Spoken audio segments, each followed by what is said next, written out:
Hello दोस्तों, मैं राजपंचेश्वर Pant study point में आपका स्वागत है।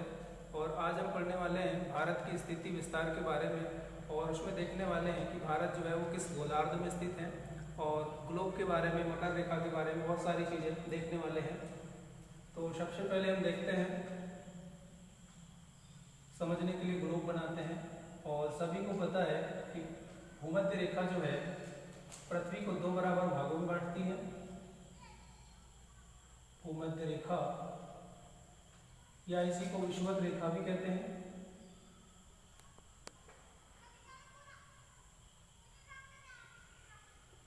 विषुवत रेखा, विषुवत रेखा भी कहते हैं, या इसी को जीरो अक्षांश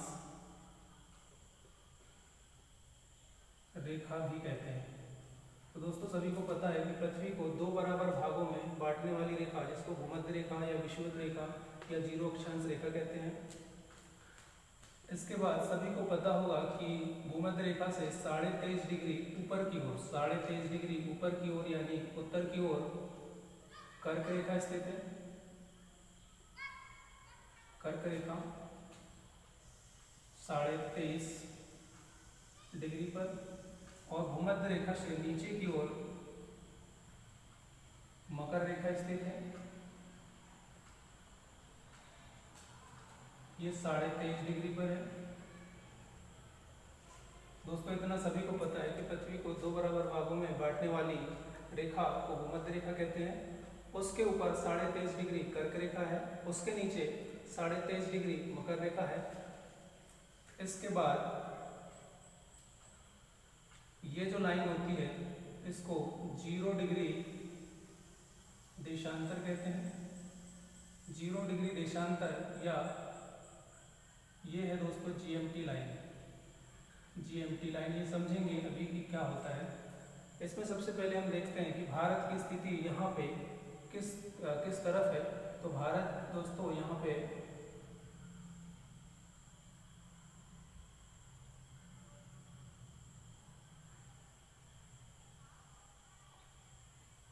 बदल गया है।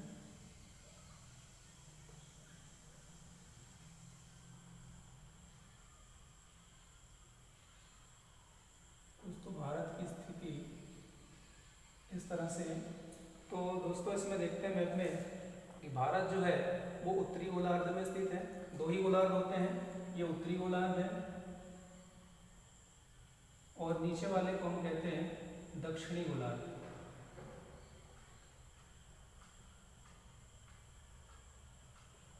उत्तरी गोलार्ध, दक्षिणी गोलार्ध।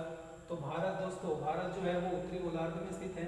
लेकिन यदि हम कहें कि भारत कहाँ स्थित है, तो ये उत्तर है और ये पूर्व है। तो भारत जो है उत्तर पूर्व में स्थित है।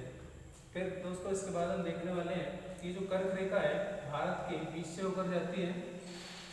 तो भारत से होकर जाती है, तो ये भारत के कितने राज्यों को टच करती है ये समझने वाले हैं। और इसको याद करने के लिए दोस्तों एक कोड का यूज करेंगे। पंडित झागुराम 6 मित्र, इस तरह से कर्क रेखा भारत के बीच से होकर जाती है। उन राज्यों को याद रखने के लिए पंडित झागुराम 6 मित्र कोड का यूज करते हैं। देखते हैं पास से क्या आता है। पश्चिम बंगाल,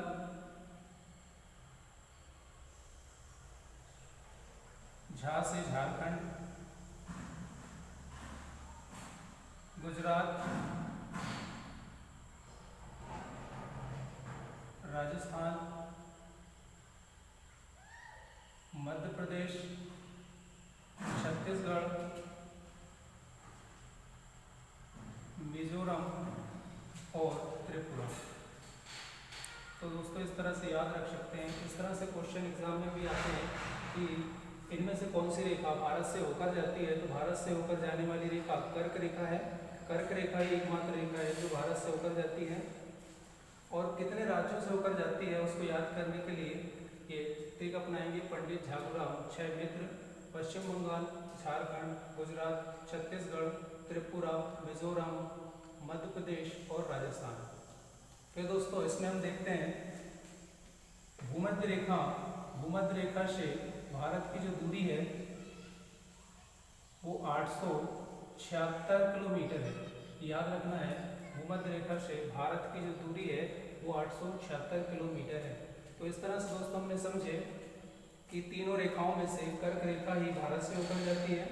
इसके बाद हम समझते हैं भारत के विस्तार के बारे में।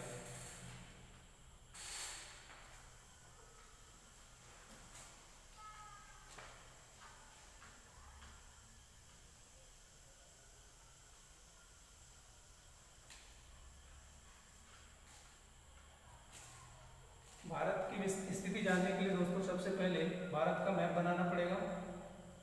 इस तरह से बना लोगे जैसा बनता है।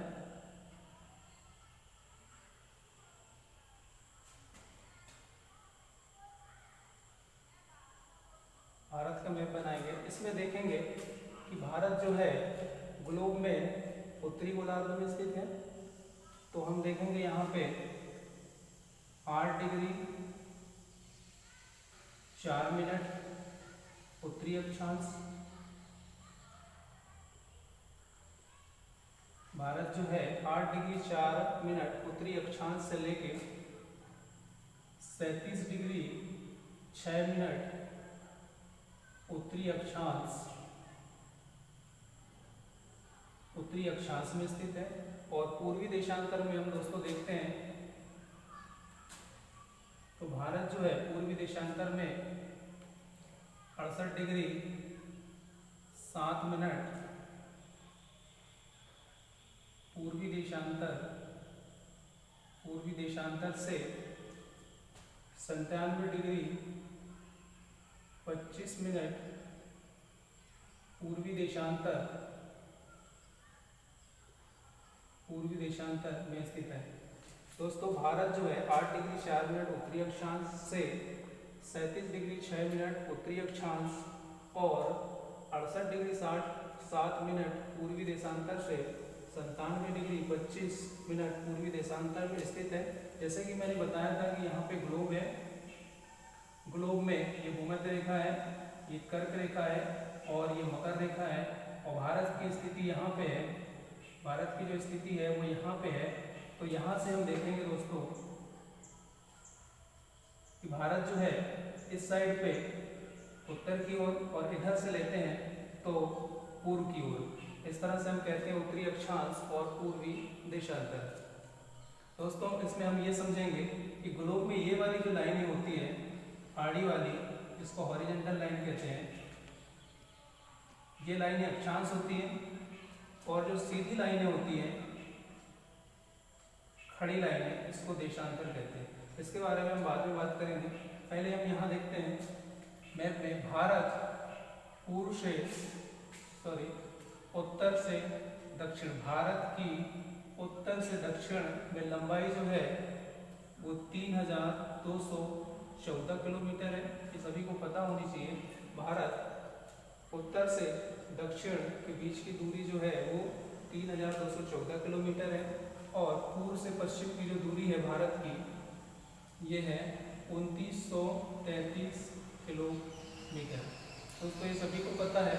और हम ये इसी में देखें तो भारत का जो क्षेत्रफल है, भारत का क्षेत्रफल 32,87,263 वर्ग किलोमीटर। दोस्तों ये भारत का क्षेत्रफल है 32,87,263 वर्ग किलोमीटर। दोस्तों भारत जो है पूरे विश्व का कितना प्रतिशत है, इस तरह से एग्जाम में पूछता है। दोस्तों याद रखना है क्षेत्रफल की दृष्टि से विश्व में भारत 2.4% हिस्सा भारत का है। विश्व में भारत का हिस्सा, भारत का जो क्षेत्रफल है वो 2.4% है। वहीं पे हम जनसंख्या में देखें तो भारत के पास 17.5% जनसंख्या है। विश्व की जनसंख्या का 17.5% जनसंख्या भारत के पास है। फिर दोस्तों हम इसमें देखते हैं कि इसमें दुनिया के सबसे बड़े देश जो क्षेत्रफल की दृष्टि से बड़े देश देखते हैं दोस्तों उसको याद रखना है, रक्कूबाई ऐसा याद रखोगे तो याद रहेगा कि सबसे बड़ा देश जो है वो क्षेत्रफल की दृष्टि से रूस है, इसके बाद कनाडा है, इसके बाद चीन है, चाइना है, इसके बाद यूएसए है, इसके बाद ब्राजील है, इसके बाद ऑस्ट्रेलिया है और इसके बाद इंडिया है। तो दोस्तों भारत क्षेत्रफल की दृष्टि से 7वां बड़ा देश है, ये याद रखना दोस्तों, 7वां बड़ा देश है भारत, क्षेत्रफल की दृष्टि से 7वां बड़ा देश है। और सभी बड़े देशों को याद करने के लिए याद रखना है दोस्तों, रक्कूबाई, रूस, कनाडा, चीन, यूएसए, ब्राजील, ऑस्ट्रेलिया और इंडिया। इसी प्रकार दोस्तों हम देखते हैं जनसंख्या की दृष्टि से, जनसंख्या की दृष्टि से सबसे बड़ा देश चीन है, सबसे बड़ा देश चीन है, इसके बाद भारत है। तो दोस्तों जनसंख्या की दृष्टि से भारत का दूसरा स्थान है, भारत का दूसरा स्थान है और क्षेत्रफल की दृष्टि से भारत का 7वां स्थान है। ठीक है दोस्तों, इसके बाद हम आगे कंटिन्यू करते हैं और देखते हैं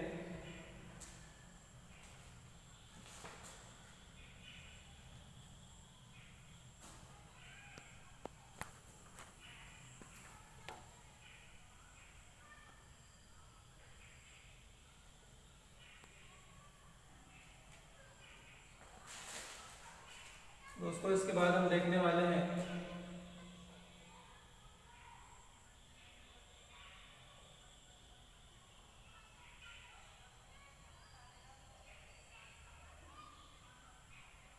इसके बाद हम देखने वाले हैं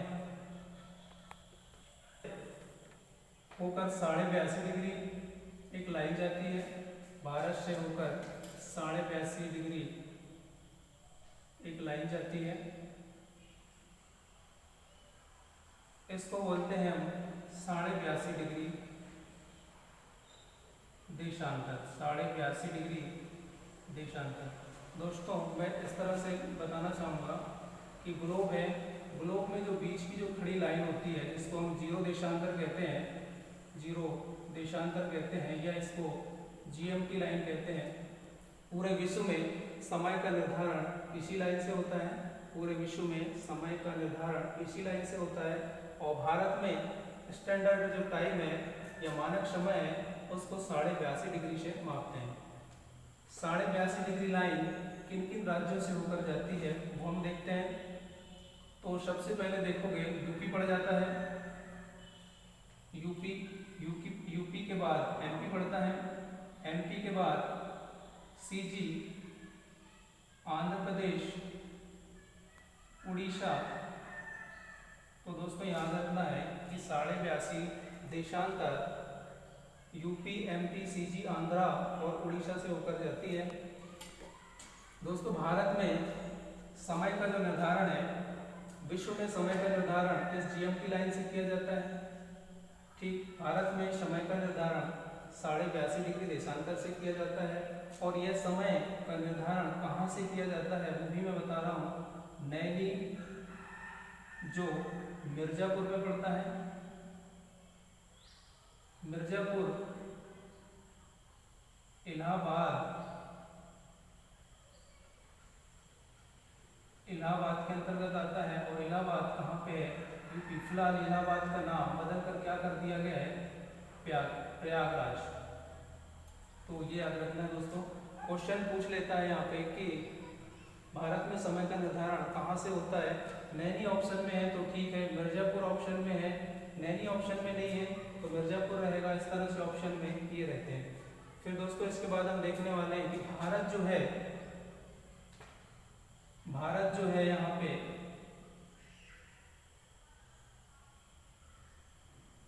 जीएमटी लाइन से, भारत जो है जीएमटी लाइन से 5.5 घंटा आगे है।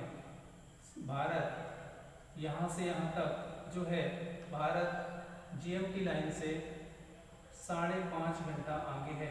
दोस्तों मैं यहाँ बता रहा हूँ उसको, भारत जीएमटी लाइन से 5.5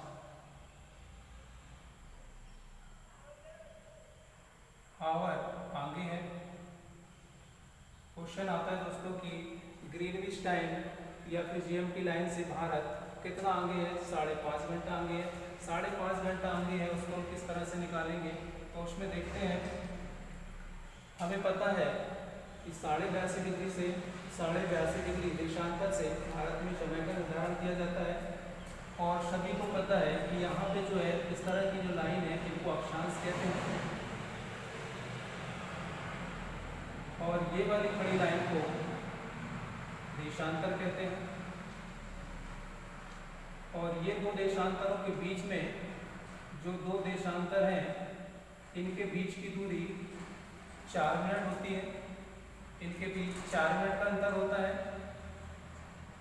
तो हम सबसे पहले क्या करेंगे कि 82.5 डिग्री 82.5 में 4 का गुणा कर देंगे तो हमें 330 मिलेगा। 330 जो है ये मिनट में आता है। 330 मिनट में 60 का भाग देने पर ये हावर में कन्वर्ट हो जाता है। तो सबसे पहले 0 से 0 काट देते हैं। इससे इसको काटेंगे तो 5 बार जाएगा, बचेगा 3 और नीचे बचेगा 6।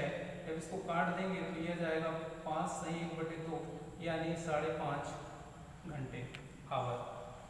तो दोस्तों इस तरह से हमने देखे कि जीएमटी लाइन से भारत जो है 5.5 घंटा आगे है। इसमें आगे हम देखते हैं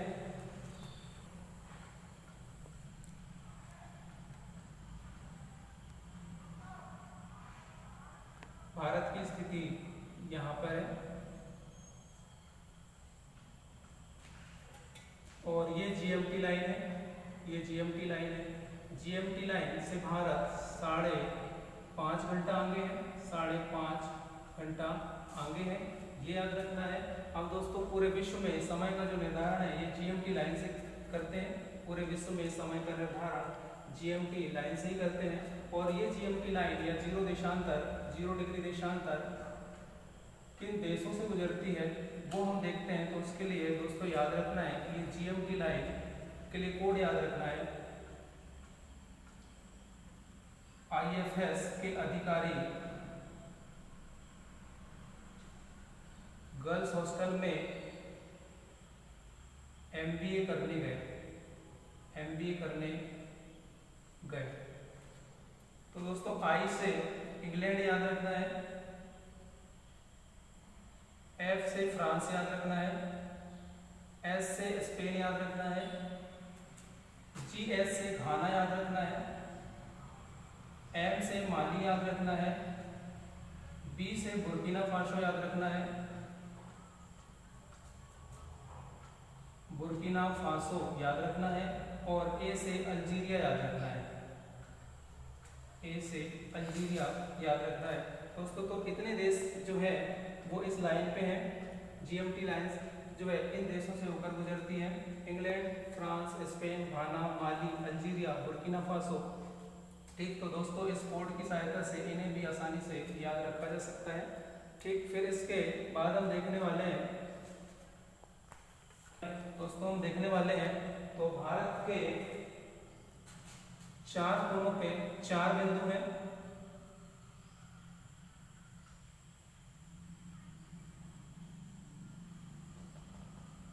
दोस्तों सबसे भारत का दक्षिणी बिंदु यहाँ पे अंडमान निकोबार पड़ता है। अंडमान निकोबार, तो भारत का सबसे दक्षिणी बिंदु अंडमान निकोबार में ही है। भारत का सबसे दक्षिणी बिंदु अंडमान निकोबार में ही है, जिसका नाम है इंदिरा पॉइंट। जिसका नाम है इंदिरा पॉइंट, या इंदिरा पॉइंट को पार्सन पॉइंट के भी नाम से जानते हैं। पार्सन पॉइंट या पार्सन पॉइंट, या इसका दूसरा नाम पिगमिलियन पॉइंट है।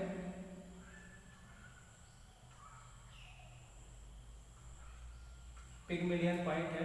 तो इस तरह से हमने देखे कि भारत का सबसे दक्षिणी छोर अंडमान निकोबार में इंदिरा पॉइंट है, जिसका नाम पार्सन पॉइंट भी है, पिगमिलियन पॉइंट भी है।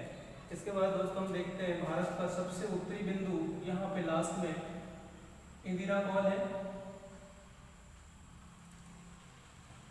जो अब लद्दाख में पड़ता है। जो लद्दाख में पड़ता है। इसके बाद देखते हैं भारत का सबसे पश्चिमी छोर, यहाँ पे गुजरात, यहाँ दोस्तों पड़ता है गुजरात। और गुजरात में जो बिंदु है, जो पॉइंट है, अंतिम छोर है, उसका नाम है सरक्रिक। सरक्रिक, सरक्रिक या इसको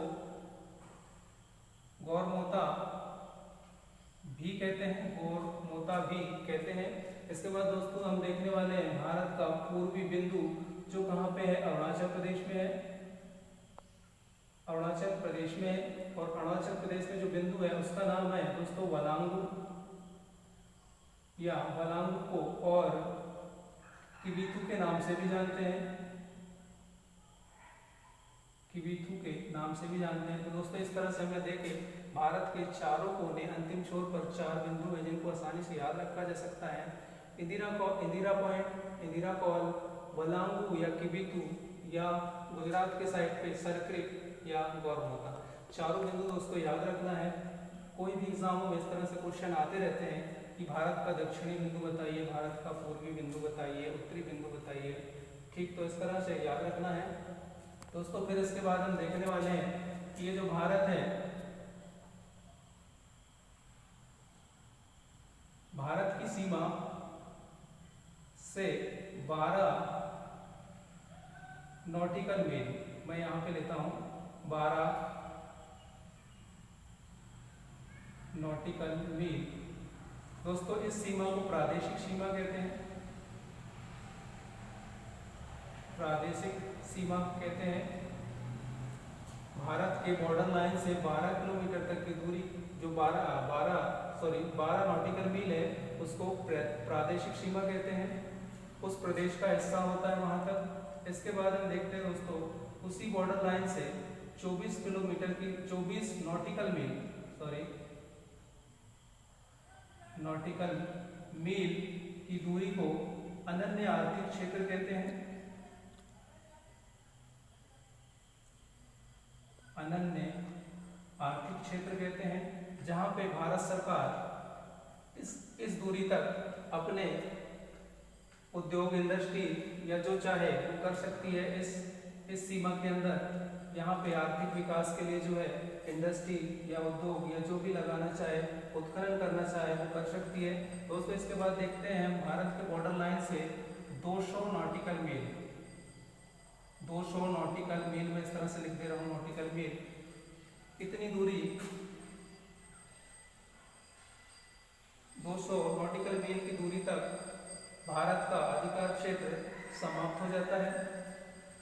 इसके बाद इसका अधिकार क्षेत्र समाप्त हो जाता है और इस सीमा के अंदर यदि कोई जहाज प्रवेश करता है, इस सीमा के अंदर यदि कोई जहाज प्रवेश करता है जो दूसरे देश का है, या दूसरे देश का कोई भी यहाँ पे उत्खनन या इंडस्ट्री लगाना चाहता है, जो उत्खनन के लिए तेल शोधन कारखाने होते हैं, ये सब करना चाहता है, तो उसके लिए भारत सरकार को टैक्स देना पड़ता है, उसके लिए भारत सरकार को टैक्स देना पड़ता है। तो दोस्तों समझ गए होंगे कि 12 नॉटिकल मील तक प्रादेशिक सीमा है भारत की, 24 नॉटिकल मील तक अनन्य आर्थिक क्षेत्र है, जहाँ पे भारत जो चाहे कर सकता है, जैसे इंडस्ट्री वगैरह आर्थिक स्थिति को मजबूत करने के लिए वहाँ पे जो चाहे डेवलप कर सकती है। इसके बाद हम देखने वाले हैं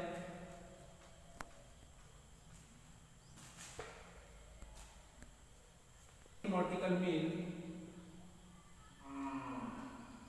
1 नॉटिकल मील बराबर 1.852 1.852 किलोमीटर होता है, 1.852 किलोमीटर होता है, या इसी को हम कहें 1852 मीटर कह सकते हैं, 1852 मीटर कह सकते हैं। 1 नॉटिकल मील बराबर इतना होता है। हम देखते हैं 1 मील बराबर क्या होता है, तो 1 मील जो है वो किलोमीटर से बड़ा होता है, 1.60 किलोमीटर होता है 1 मील बराबर, और इसको हम मीटर में कन्वर्ट करते हैं तो ये 1600 मीटर आता है। जो एक आर्मी की रनिंग है 1600 मीटर की, 1 मील बराबर 1600 मीटर। और हम देखते हैं एक फैदम बराबर होता है 1.80 किलोमीटर, इसी को हम मीटर में कन्वर्ट करते हैं तो ये हो जाता है 1800 मीटर।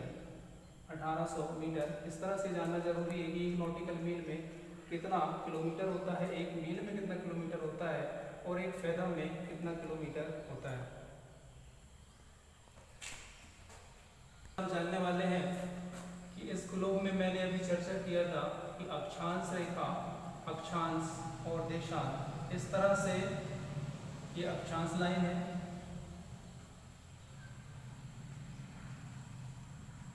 और ये वाली जो लाइनें होती है ये देशांतर लाइनें होती हैं।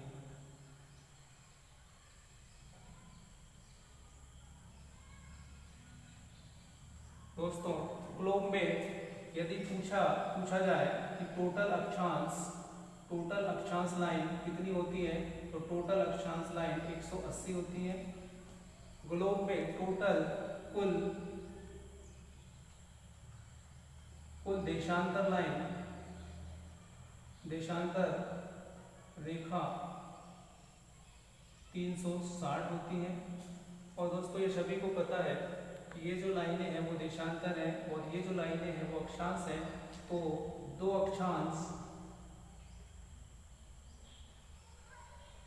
अक्षांशों के बीच की जो दूरी है वो 111 किलोमीटर होती है।